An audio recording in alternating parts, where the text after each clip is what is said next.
Bienvenida a Puertas Abiertas. Mi nombre es Sofi y creo en el poder del hogar para transformarnos y mejorar nuestros días. Nuestra casa es mucho más que un lugar, es el reflejo de cómo vivimos y cómo nos sentimos. En este podcast hablamos de organización, decoración y bienestar, pero sobre todo de cómo hacer que nuestro hogar sea nuestro aliado y nos ayude a vivir mejor. Porque cuando nuestro espacio esté en equilibrio, nosotras también. ¿Empezamos?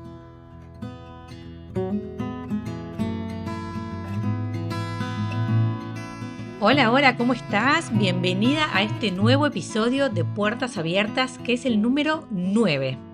La idea es que este episodio sea un poco diferente a los demás porque quiero que sea más como una charla.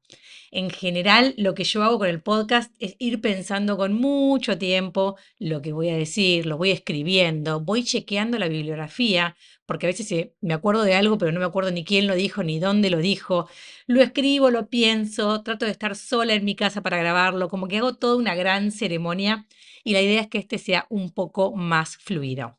Tengo amigas que también hacen podcast y me dicen, yo prendo el micrófono del celular y grabo lo que tengo en la cabeza. A mí me parece admirable, pero sinceramente no estaría pudiendo hacerlo de esa manera. Sin embargo, hoy lo voy a intentar a ver qué sale. La idea original del episodio es hablar de la felicidad en casa. Y esto surgió a partir de mi viaje a Dinamarca, más específicamente a la ciudad de Copenhague, porque es un país que siempre me atrajo. ¿Por qué? Por dos motivos. El primero es porque está siempre entre los más felices del mundo. Y en segundo lugar, porque son como grandes expertos en todo lo que está relacionado con el diseño. Estuve allá, volví fascinada, pero me quedó rondando una gran pregunta. ¿Realmente son los más felices? Desde mi lugar, que claramente no soy socióloga ni especialista, pero estuve tratando de observar, de escuchar y de ver lo que pasaba y cómo vivían, quiero contarte que para mí, acá a modo de adelanto, para mí no tanto, pero voy a explayarme un poquito más. Dinamarca está en el segundo lugar del World Happiness Report. Este año 2025 está después de Finlandia. Este es un informe que lo realiza Gallup junto con otras universidades como Oxford. La verdad es que esto lo averigüé para el podcast. Y se basa en encuestas que van midiendo cómo perciben las personas su propia vida. Hace años que Dinamarca está en los primeros puestos, no es algo que me sorprenda porque siempre vengo mirando este tema y me parecía fascinante que sean tan felices y siempre como sostenido, ¿no? Pero bueno, entre todos los factores que colaboran con esta felicidad, el diseño es uno de ellos y ahí realmente se ve por todos lados, en las casas, en los objetos, en los espacios. Es todo muy funcional y estético a la vez, como que está todo muy bien pensado. Dentro de mi recorrido, tuve la suerte de visitar el Museo de Diseño de Copenhague y me encantó porque no se enfoca solo en muebles, sino en esto que les mencionaba, en el diseño de todos los objetos de uso cotidiano. Por ejemplo, hay una sala específica sobre la evolución del diseño de una bicicleta, o también se habla de la evolución del diseño de una taza o de un banco de plaza. Por supuesto, también hay muchísimo mobiliario porque el país tiene grandes referentes de diseño. Por ejemplo, hay una sala llena de sillas que me fascinó porque refleja cómo varios diseñadores se fueron embarcando, cada uno desde su enfoque, en la búsqueda de la silla perfecta. Y eso me pareció alucinante. También había cocinas de principios del siglo pasado, aspiradoras, utensilios de todo tipo. Pero una de las cosas que más me gustó y que mostré en mis historias de Instagram, casi segura que está en las destacadas, fue una exposición con 7 mesas originales de distintos siglos. Cada mesa estaba armada con vajilla correspondiente a su época, y ver la evolución desde un barroco súper recargado hasta lo más minimalista de hoy fue realmente interesante. Incluso daba un poquito de tristeza ver lo que usamos hoy en cuanto a vajilla comparada con la porcelana de hace unos siglos atrás. Claramente, Dinamarca tiene una percepción de la estética y una búsqueda de la funcionalidad que han sido consistentes a lo largo de los años y el diseño es parte de su ADN. Otro aspecto que contribuye a la felicidad o a esta sensación que tienen de felicidad es que como tienen los inviernos tan largos y tan oscuros, pasan mucho tiempo adentro de sus hogares. Entonces se han convertido en expertos de todo lo que sucede dentro de la casa. Y así nace el concepto de Hygge, que en realidad se escribe Hygge, que es un concepto muy lindo y no tiene una traducción exacta al español, pero que gira en torno al disfrute de lo simple, de la calidez, como el abrigo emocional. La mejor manera de representarlo es estar en casa, con velas, buena música, una manta, algo rico para comer. La idea es disfrutar el momento sin prisa. Hay muchos libros y muchas notas sobre esto y para quienes estamos en el mundo de la decoración es un término familiar desde ya hace algunos años. Por todo esto es que me entusiasmaba tanto la idea de ir a Dinamarca. Este viaje combinaba dos de las cosas que más admiro del país: el diseño, porque aparte yo estaba yendo a un festival, y la posibilidad de ver cómo vivían en vivo, o sea, quería ver cómo vivían. Pero como les decía antes, estando ahí, la verdad es que sentí otra cosa. Me encontré con una ciudad impecable. Las calles son limpias, las construcciones antiguas están bien mantenidas, todo funciona.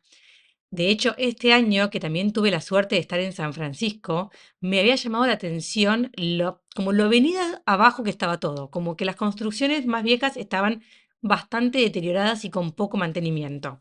En cambio, acá, por el contrario, vi todo cuidado y un gran respeto por el espacio público. Otra cosa que noté fue el silencio. Llevaba como 3 días ahí y de golpe digo, acá casi que no hay bocinazos.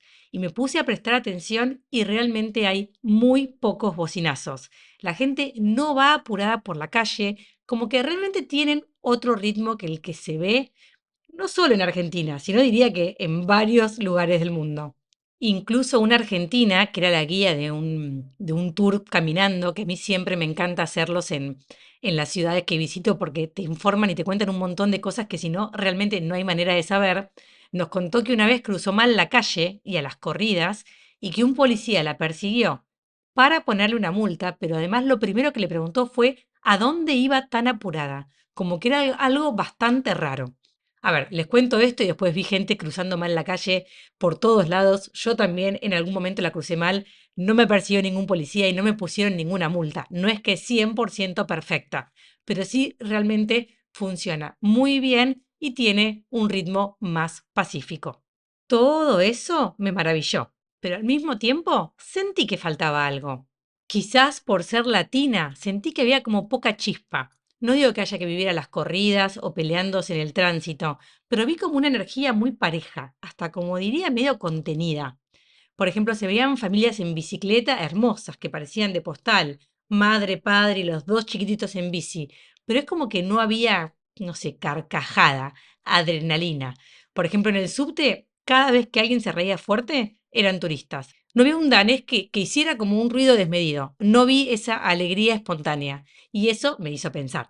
Quizás pase lo mismo si alguien viene a Buenos Aires, pueden llegar a pensar algo muy similar, porque tampoco te vas a encontrar a la gente las carcajadas en el subte. Pero bueno, como les comenté, les estoy contando mi sensación sin ser especialista ni socióloga, simplemente lo que sentí estando ahí. Y para mí la sensación fue que en la interacción social había una ausencia.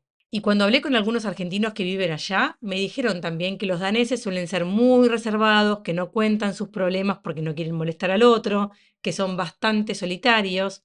Y entonces eso me lleva a preguntarme, ¿puede ser el segundo país más feliz del mundo sin compartir tanto con los demás? ¿Sin esa parte social tan alegre como tenemos nosotros? ¿Pueden ser realmente felices? Porque sí, entiendo que tienen muchas cosas resueltas. Tienen un techo, se pueden mover porque el transporte funciona, tienen comida, tienen salud y tienen abrigo. Y todo eso da tranquilidad. Pero ahí es donde yo creo que hay una confusión. Tranquilidad no es lo mismo que felicidad. Para mí la felicidad está también en el encuentro, en compartir, en reírse fuerte, en no estar solo. Y lo que yo humildemente creo es que como no conocen otra realidad, claramente están acostumbrados a eso, creen que son felices. Pero si tuviesen la parte social más evolucionada, ahí sí que serían mucho más felices. Y hablando de estar sola, muchas me preguntaron cómo fue viajar sola. Así que aprovecho este episodio para contarles un poco. Para mí fue una experiencia alucinante, pero sé que te tiene que gustar. A mí siempre me gustó hacer cosas sola, así que no me pareció tan insólito. Cuando tenía 20 y pico, viajé sola muchas veces. De hecho, ya les conté que trabajé en Estados Unidos 7 temporadas de invierno, o sea, de verano en Argentina, y la primera vez me fui completamente sola. Y después de esos viajes recorrí varios lugares también por mi cuenta, así que digamos que no es algo que no había hecho nunca. Pero eso fue hace casi 20 años, así que tenía muchísimas ganas de volver a tener esa experiencia como ahora en la adultez. Y me fue hermoso, porque en realidad en los últimos años, en todo este proceso de autoconocimiento que también ya les he contado, una de las cosas que entendí que más necesito para sentirme bien es sentirme libre. Claramente no en todo. Tengo mi familia, estoy casada, tengo a mis hijas, tengo mi hogar, que es lo más lindo del mundo. Pero hay aspectos de mi vida donde necesito esa libertad. Por ejemplo, en el trabajo, que lo aprendí después de dejar la relación de dependencia y trabajando de manera independiente en los últimos 10 años, y también lo confirmé en este viaje. En realidad hace 3 años que encaro un viaje sola, pero los últimos dos se sumaron dos amigas distintas a cada uno y estuvo fantástico también, pero esta vez me animé a hacerlo sola y fue maravilloso. ¿Qué es lo que te permite la soledad? Más allá de hacer lo que realmente tengas ganas de hacer sin depender de nadie y no dar explicaciones, te permite realmente ir a tu ritmo, ir pensando otras cosas, observar todo de otra manera, inspirarte de otra manera. Realmente es como que al no estar charlando con una persona que camina al lado tuyo, miras las cosas diferentes. Al menos eso es lo que me pareció a mí. La organización también la hice sola, que me lo preguntaron un montón. Elegí la fecha por el festival, saqué pasajes, reservé un Airbnb. Todo esto lo hice con algunos meses de anticipación. Y también unos meses antes empecé a mirar reels en Instagram, a guardar lugares para visitar. Pero la verdad es que terminé decidiendo qué hacer estando ya casi que en el aeropuerto. Me pasa mucho eso con los viajes, o sea, voy teniendo como ideas aisladas, pero la organización más fina la hago bastante sobre la marcha. De hecho, cada noche allá me sentaba a organizar el día siguiente, qué zonas visitar, a qué charlas ir, dónde comer, porque por ejemplo, cuando no me organizo me pasan cosas como esta. El primer día estaba agotada, había caminado como 12 horas y terminé la noche en una calle que estaba llena de restaurancitos, pero entré a uno y era un bar, o sea, tipo cervecería. El otro también, el otro era un restaurante como súper caro, y terminé sin saber dónde sentarme. Tenía realmente hambre y terminé comiendo en un McDonald's. Lo sé, en Dinamarca en un McDonald's es como triste la historia, pero tenía hambre, estaba muy cansada y no quería pensar más y no quería errarle con la comida. Necesitaba algo rápido y eficiente. Pero bueno, después de esa experiencia decidí que tenía que organizarme mejor y en esa organización también tenían que estar las comidas. Mi cuñado, que es muy foodie, me había pasado su mapa con restaurantes de todo el mundo que incluía algunos en Copenhague. Revisé ese mapa y también seguí a una argentina que comparte recomendaciones gastronómicas buenísimas. Anoté algunos cafés, algunos lugares ricos pero accesibles y con eso armé un pequeño recorrido, porque si bien no quería sentarme sola en un restaurante super top, sí quería comer rico. Por eso todas las noches iba entonces viendo qué quería recorrer del festival, qué quería recorrer de la ciudad y más o menos dónde podía llegar a comer. Aún así, a pesar de toda esta organización, o en realidad como consecuencia quizás de toda esta organización, al segundo día del festival me di cuenta que estaba estresada. Me levanté el tercer día y pensé, Sofía, estás estresada caminando por las calles de Copenhague, calmate, inhalá, exhalá y baja un cambio. Porque claro, me había agarrado como ese entusiasmo de querer exprimir cada minuto de viaje, de querer ver todo, y me di cuenta que era una trampa. Así que a partir de ahí me lo tomé con más calma, más soda, lo disfruté mucho más. Pero tuve que como que tomar la decisión, porque si no en la vorágine del viaje uno quiere hacer lo más posible y terminás desquiciada. Después de Dinamarca me fui a Londres y ahí tuve otro impacto, porque venía de la prolijidad, del orden, del silencio, todo eso me había llamado mucho la atención, y Londres me recibió con caos, con ruido, con bocinazos, con gente cruzando la calle por cualquier lado. Fue realmente un shock, porque estuve en las dos ciudades el mismo día y el contraste como que me sacudió. Obvio que me adapté rápido porque Londres es hermosa y espectacular, pero me volvió a hacer pensar qué difícil es encontrar como este punto justo. Porque sí, es más agradable una ciudad ordenada, pero también puede volverse como medio aburrida. Y Londres, con su desorden, me pareció mucho más divertida. Y como todo en la vida, la clave está en el equilibrio. Esa fue otra de mis grandes conclusiones. Así que te invito a pensar cuán equilibrada está tu vida, cuán equilibrado está tu hogar, porque en este combo de la importancia del confort de la casa, del orden y de la belleza, también necesitamos movimiento, sorpresa y emociones compartidas, ¿no? Como un poco de tranquilidad y un poquito de adrenalina.